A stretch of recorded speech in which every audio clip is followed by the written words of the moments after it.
Sabine, qui est-ce? Charlie Dalin, un marin spécialiste de la course au large en solitaire. Il s'entraîne pour une compétition? Oui, jeune homme. Charlie participe à la 9e édition du Vendée Globe. Un tour du monde en solitaire, sans escale et sans assistance. Ah, ces images! On dirait la bande-annonce d'un film d'aventure.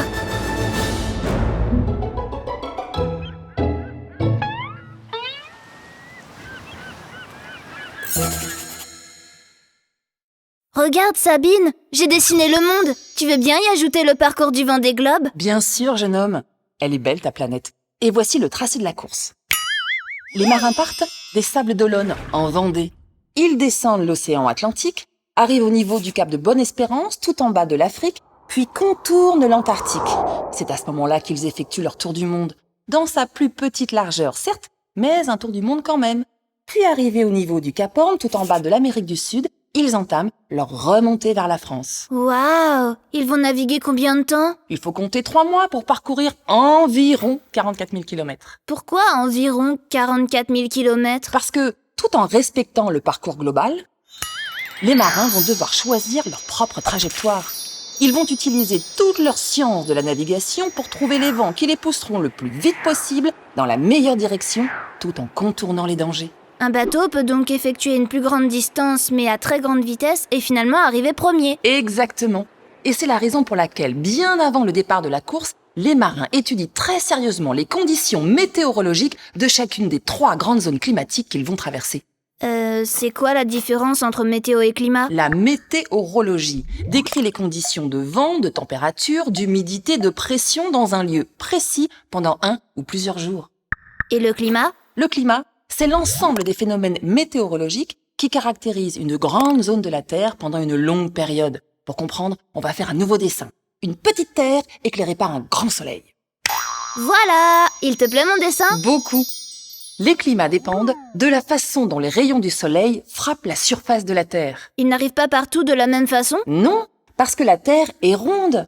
Au niveau de l'équateur, par exemple, cette ligne imaginaire qui partage la planète en 2 hémisphères, les rayons solaires arrivent perpendiculairement à la surface terrestre. Ils sont très concentrés et apportent beaucoup de chaleur. Ici, la température descend rarement en dessous de 18 degrés. À moi les îles bordées de plages et plantées de palmiers! Un jour moi aussi je naviguerai dans ces eaux et n'emporterai dans ma valise que des t-shirts. N'oublie pas ton imperméable. Cette zone est caractérisée par un climat tropical, c'est-à-dire chaud et humide.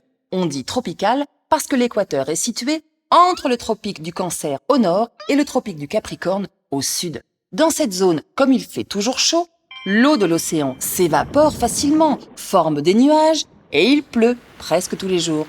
Parfois, l'eau de l'océan est tellement chaude qu'elle provoque la création d'énormes nuages très dangereux accompagnés de vents très violents. Les cyclones! Exactement. Mais dis-moi, au pôle sud aussi, les marins vont affronter des conditions extrêmes? Oui, des conditions extrêmement froides. Parce que les rayons du soleil sont très rasants au pôle et apportent très peu de chaleur. En Antarctique, la température moyenne est de moins 49 degrés. Et comme les montagnes sont peu élevées, rien n'arrête un vent glacial qui souffle donc très fort. Oh là là! Et entre ces deux climats, tropical et polaire, ils vont traverser quelle zone, les marins? La zone du climat tempéré. Le climat aux 4 saisons. Pour comprendre, dessine-moi une Terre qui tourne autour du soleil. Voilà! Super! La Terre met 1 an pour effectuer un tour complet du soleil. C'est ce qu'on appelle la période de révolution. Bravo! Tu sais aussi, j'imagine, que la Terre tourne sur elle-même. En 24 heures. Ça, c'est la période de rotation. Bravo! Mais une petite erreur s'est glissée dans ton dessin. Je vais la corriger. Dessine-moi, s'il te plaît, l'axe de rotation de la Terre. C'est une ligne qui joint les 2 pôles. Comme ça? Très bien. Maintenant la correction. Oh!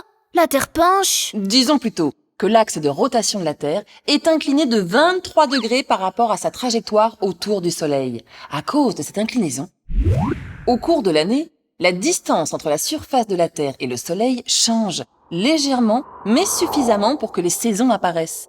Regarde bien, quelle que soit la position de la Terre, les rayons du Soleil frappent la zone tropicale de façon presque identique. On y distingue à peine 2 saisons. Une saison sèche, chaude, au cours de laquelle il pleut un peu, et une saison humide, encore plus chaude, très pluvieuse. C'est aussi la saison des cyclones. Exactement. Observe les pôles maintenant. À cause de l'inclinaison de la Terre, Ils ne sont exposés au soleil que la moitié de l'année.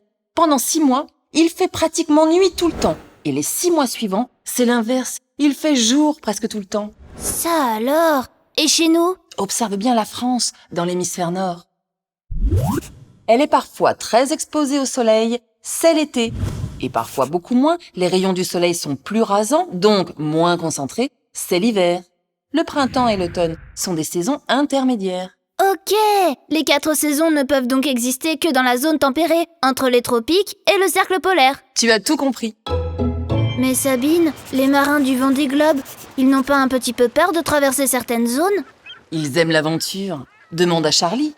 Jusqu'au départ de la course, son bateau est amarré à Concarneau, en Bretagne. Charlie, y a-t-il une zone dans laquelle tu redoutes de naviguer? Ouais, il y a une zone qui est particulièrement difficile sur le Vendée Globe. Le Poteau Noir, c'est la zone de convergence intertropicale. Il y a 2 vents qu'on appelle les alizés de l'hémisphère nord et les alizés de l'hémisphère sud qui soufflent dans l'Atlantique. Et en fait, ces 2 vents se rencontrent et font une zone de convergence où on peut avoir des gros orages, des déluges, des précipitations, des pluies énormes, où les vents sont extrêmement changeants. Je vais la traverser 2 fois pendant le Vendée Globe et c'est un endroit où les prévisions météo sont très peu fiables. On peut la traverser très facilement, comme on peut y rester englué pendant plusieurs jours, 2, 3, 4 jours. Donc voilà, c'est une zone où il y a énormément d'incertitudes et je saurai seulement quelques jours avant de l'atteindre si ça va être un passage facile ou pas. Mais tu vas vraiment devoir trouver ton chemin tout seul? L'assistance météo à terre est formellement interdite. Donc je vais me débrouiller pendant tout le tour du monde. Donc je vais récupérer des prévisions météo via les antennes satellites que j'ai à bord. J'ai un ordinateur à bord sur lequel j'ai des logiciels de navigation. C'est moi seul qui va choisir la trajectoire que je vais prendre. En fait, la route la plus courte en bateau, c'est pas toujours la meilleure. Il faut jouer avec les phénomènes météo, avec les anticyclones, les dépressions, les fronts. Et en fait, j'aurai souvent des détours à faire justement pour garder du vent et de la vitesse, quoi. À l'inverse, quelle est la zone que tu rêves d'atteindre? Forcément, il y a un endroit mythique que j'ai hâte de franchir, c'est le Cap Horn, quoi. Donc la pointe sud de l'Amérique du Sud. Voilà, c'est un cap mythique, légendaire, qui est redouté. Voilà, ça va être un moment assez fort sur le tour du monde. Tu es pressé de partir? Oui, je suis impatient de partir. Ouais, je rêve de faire le Vendée Globe depuis très longtemps. Voilà, à Pivia, là, j'ai l'opportunité de le faire enfin avec ce super bateau. Et ouais, ça va être une super course, mais aussi une super aventure. Merci Charlie. Bon, si j'ai bien compris, pour gagner le Vendée Globe, il ne faut pas seulement avoir un bateau moderne, mais surtout connaître son environnement, les climats de la Terre et maîtriser la science de la navigation. Bravo jeune homme, rien à ajouter.